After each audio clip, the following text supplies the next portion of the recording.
Well, I'm back in the kitchen. We've had the start of the harvests. Now we're moving through summer, and the first real harvest we get is cherries.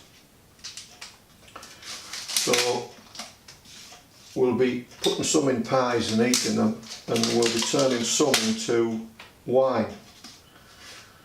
So this is Hillbilly winemaking. Hillbilly winemaking because I won't be using all the right equipment. In fact, you could do this with very, very basic equipment. But one thing you need, of course, is the fruit. So the first fruit I'll be using is the cherries. But it's going to take me a while to de-stone these, so I'll put these away.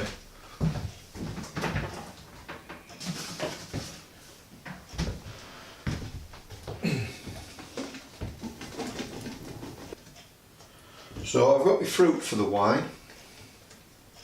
I've got some sugar. I'll add a bit of sugar to the fruit.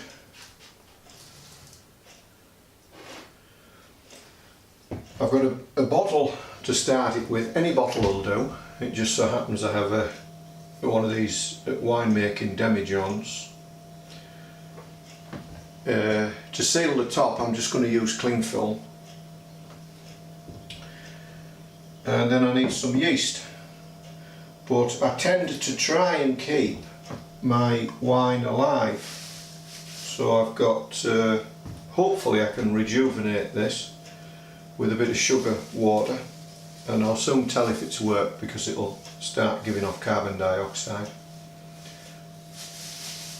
So I've boiled some water. You never want to use just straight tap water because it's got chlorine in it among other things, but mainly the chlorine. So always boil your water and then let it cool.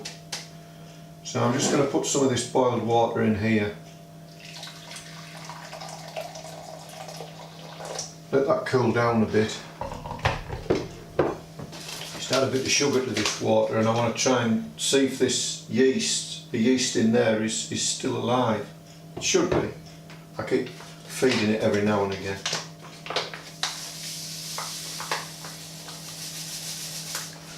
Well, this is the yeast I made wine from last year.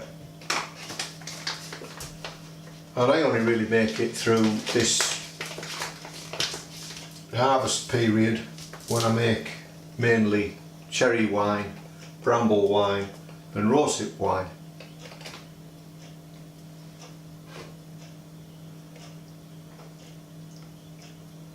So we'll just let that cool down, and while that's cooling down I'll just de-stone the cherries. So this is going to be a long process, de-stoning these, because I just use a bluntish knife and do it all by hand.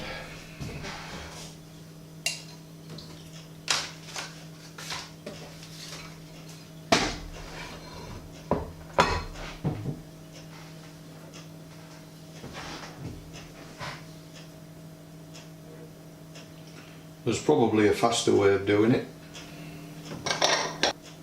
In fact, you probably do away with the knife, but that's not so good, is it? You see that squirt out. Probably do away with the knife and just pop the stones out.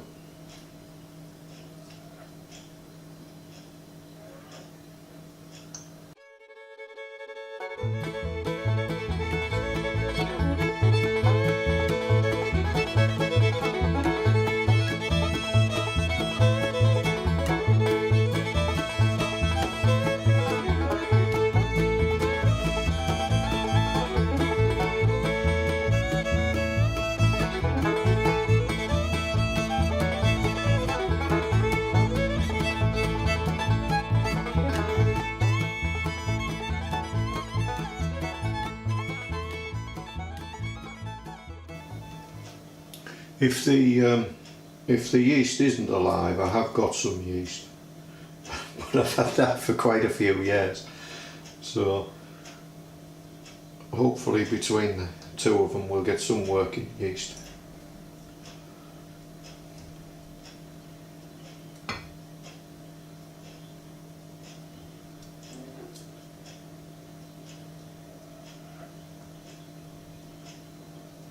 They seem to manage when they're making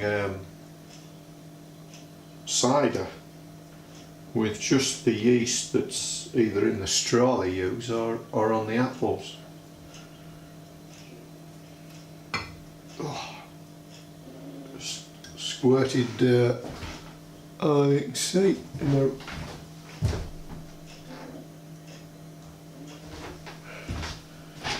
squirted cherry juice in my left eyeball.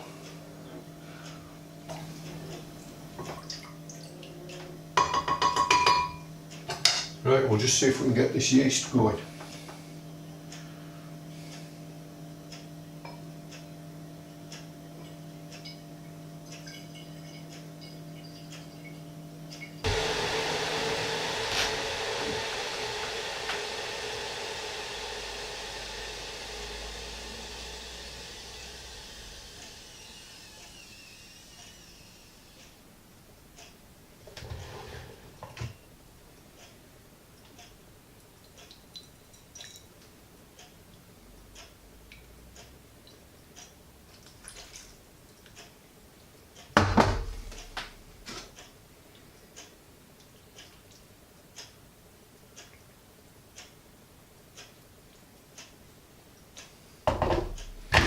Right, I'm just recovering as much juice as I can, and then I'm going to put the whole lot into the liquefier.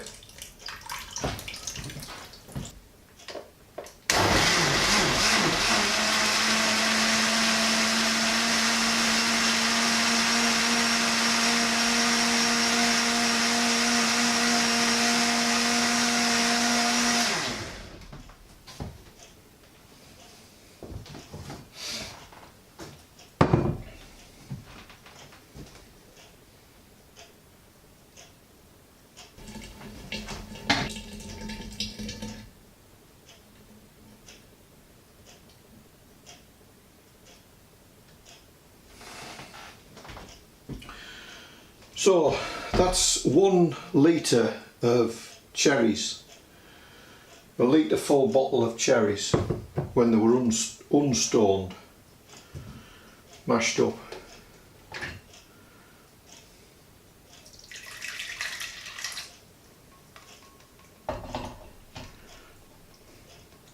I haven't boiled them.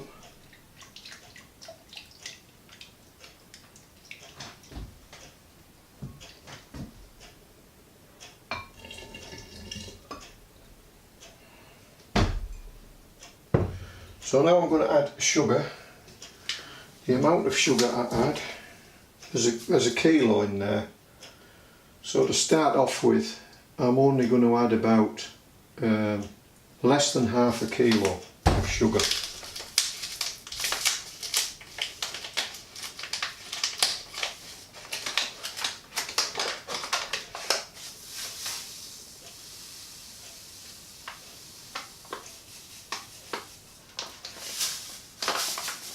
So, rough estimates, that's less than half a kilo. Up to about there now, so it's about, oh, I don't know. Oh, 500, about 350 grams maybe. Just bring that water up to the boil again.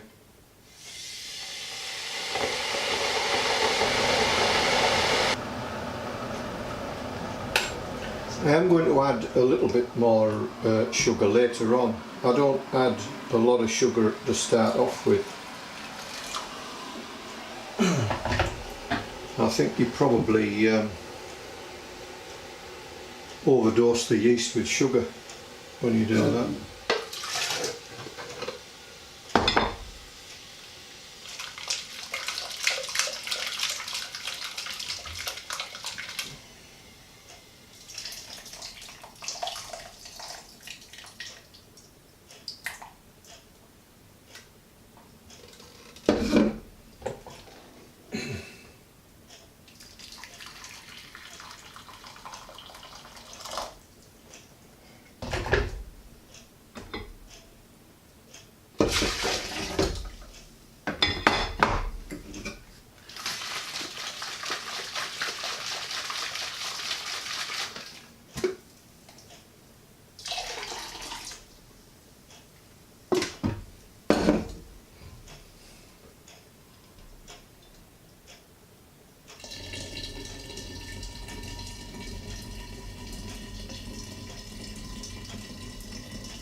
Right, so that's the fruit mix and sugar.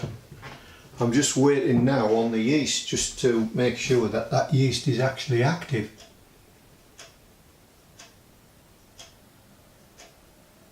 I don't see much activity as yet, but we'll give it another half hour while I tidy up here.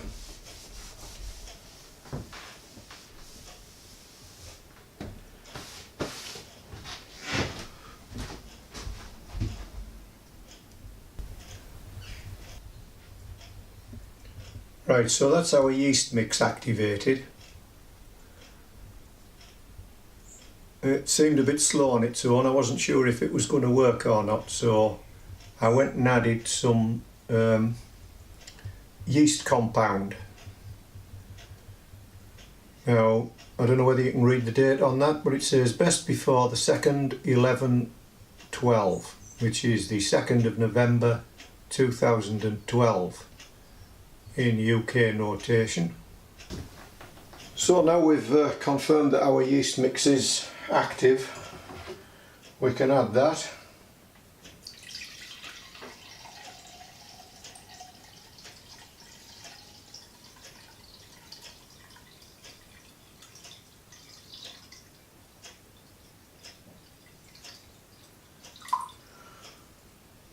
I can smell the alcohol in that.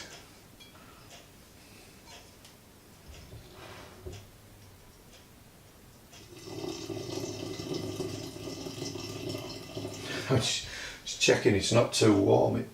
It should be alright now.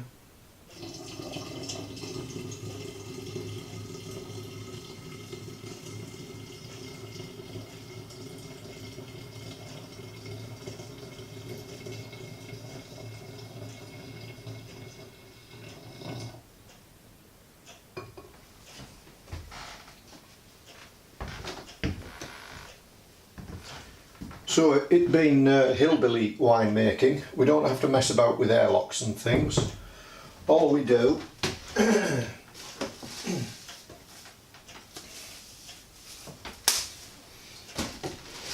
is get a clean polythene bag. You could use cling film, but we've got these little poly bags. Just wrap that round the top. Got an elastic band. Put an elastic band round.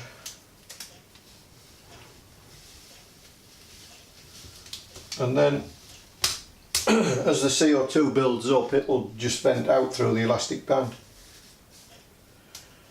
Or between the polythene, if the pressure builds up, it'll just blow the bag out. So now we've got the yeast added to this.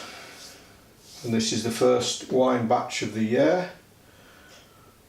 We can leave that for a week or so, and after a week I'll add a second quantity of sugar, about another 350 milligrams sugar syrup, so that's going to raise the level up a bit more.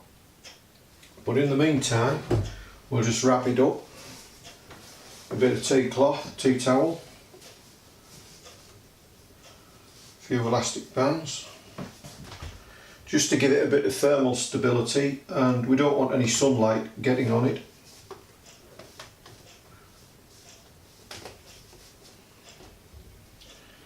And then we'll stash it away in a corner, come back in a week, give it a bit more sugar, and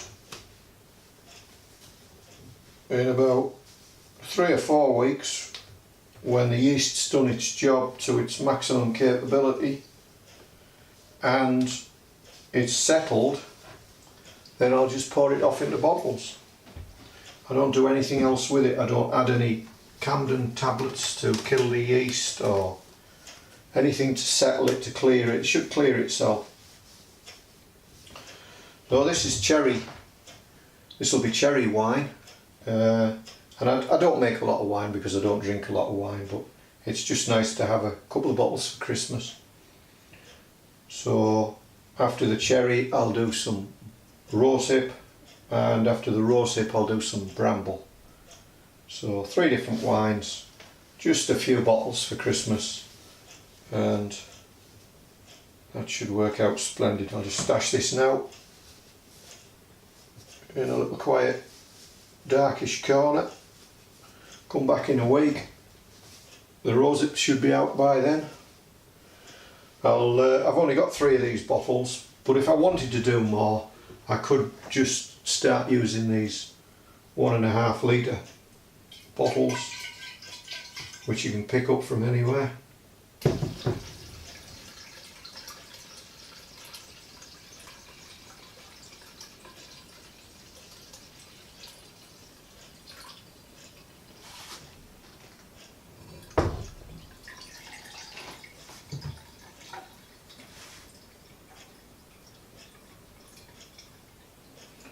So I'm going to end up with about 3 litres, and a litre is 2 US gallons, 2 US pints.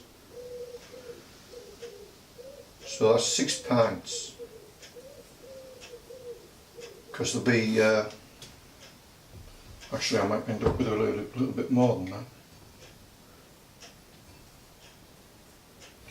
So out of one of these jars I'm going to end up with about 4 litres. I'm going to probably fill these 2 jars and 1 3/4 litre jar perhaps. So for the effort put in, that's not bad.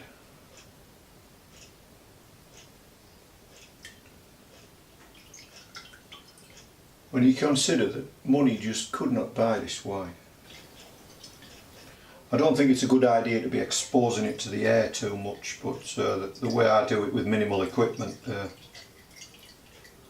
it's just the way I do it. There's another pesky fruit fly interfering with my pouring here. I don't want it going down inside here.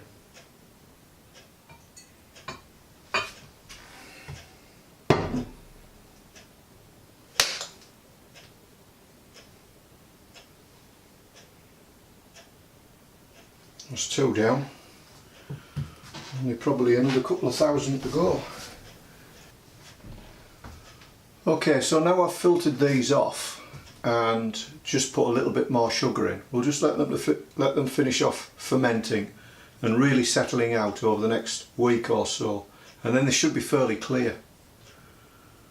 You'll just get a lot of dead yeast in the bottom.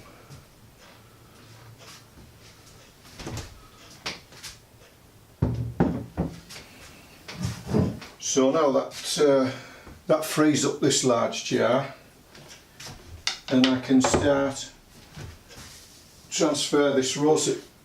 There's a little bit of wine in there. Transfer it into there with the rest of these. And so we just go on. So there's the cherry wine almost finished with. So we've got just under 4 litres there, and a litre is 2 US pints.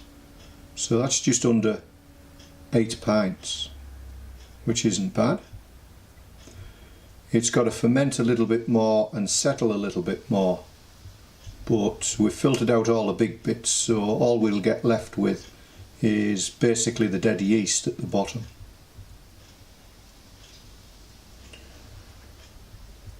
So now we continue on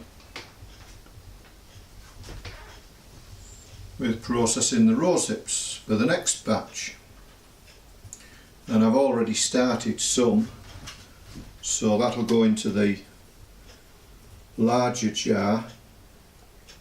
So there's the active yeast already working away in there, and that will go in with these rosettes. And I've still got these rosettes to process, and we end up of course with a lot of seeds, but the seeds don't go to waste. I did think of getting an oil seed extractor, but for the amount I process it's really not worth it.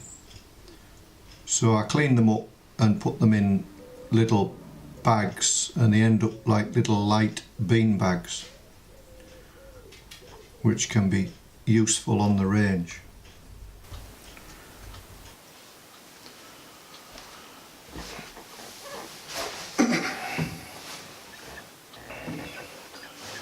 Right then, so that is Hillbilly winemaking.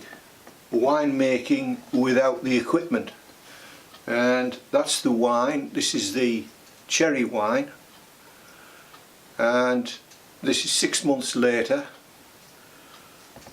It's now January. I think it's the 14th, but don't quote me on that.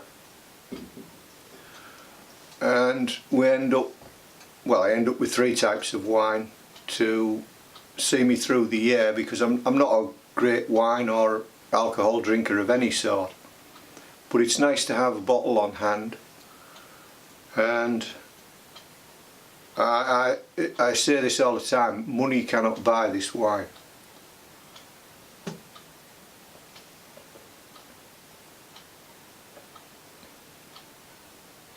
It's not too strong, it's a little bit sweet, just a tiny bit, and it does taste of cherries.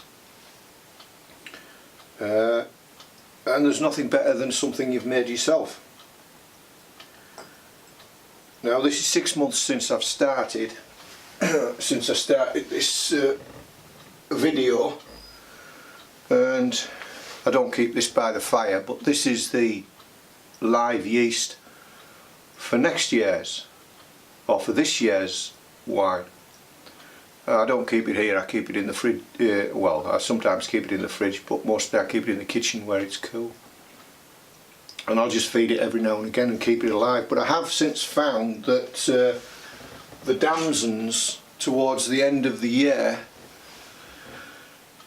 they start fermenting on the trees, so you could get the yeast from those if you were stuck for yeast. Anyway, this isn't how you should make wine, this is how you can make wine if you've got little or no equipment. It is the way I make wine, it's the way I've been making wine for quite a long time, so it does work. So I'm going to leave it at that, and I'll probably do a few more Hillbilly episodes where I botch it or do things without the right equipment, because at the end of the day, really, that's what bushcraft is about to me. Is it's just making do with what you've got. So it's not too late to wish you all a happy new year, so I consider that done, and I'll catch you in a week or so.